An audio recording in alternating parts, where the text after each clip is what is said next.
Nasawi ang isang rider na motorsiklo nang mabangga at magulungan pa ng truck sa Lipas City.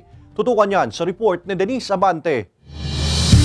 Sa kuha ng cellphone video na ito, kitang-kita kung paano mabangga ng isang dump truck ang isang motorsiklo na nasa gawing kanan nito. Natumba ang rider at nakaladkad pa ng ilang metro bago tuluyang huminto ang truck. Ayon sa pulisya, posibleng pakanang direksyon sana ng diversion road na sakop ng barangay Inusuluban sa Lipas City ang rider. Posible raw na nasa blind spot ng truck ang rider kaya hindi niya ito nakita. Itong ating victim, motorcycle rider, is nandun sa rightmost ng truck. So, hindi talaga mapapansin ng truck yung victim natin pag kumanan siya. And yun, pag abante ng truck, hindi niya alam, nakaladkad na niya tinamaan na niya yung riders. And considering yung laki ng truck, hindi talaga siguro niya naramdaman na meron na siyang nasagasaan. At yun, nakaladkad pa niya ng mga almost 10 to 15 meters. Sabi ng pulisya, agad ding isinugod sa ospital ang biktima ngunit nasawi rin habang nilalapatan ng lunas. Naiuwi na raw ang mga labi ng biktima sa Taysan, Batangas at nagkaroon na ng pag-uusap sa pagitan ng truck driver at pamilya ng nasawing rider. Meron na po silang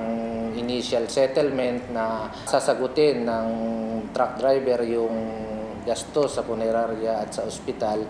And by Wednesday, magkakaroon po sila ng final settlement kung magkano naman po yung magiging danyos at kung talaga pong hindi na po magsasampa ng kaukulang demanda yung pamilya ng ating biktima. Sinisika pa ng GMA Regional TV Balitang Southern Tagalog na makuhanan ng pahayag ang pamilya ng nasawing rider at ang truck driver. Paulit-ulit namang paalala ng pulisya sa mga motorista. Sa ating mga riders, iwasan na po natin na tumabi doon sa mga malalaking sasakyan, lalo na po doon sa mga alam natin na blind spot. So yan naman po ay kasama sa mga itinuturo sa atin pag tayo ay kumukuha ng lisensya para maiwasan na po natin yung ganitong insidente.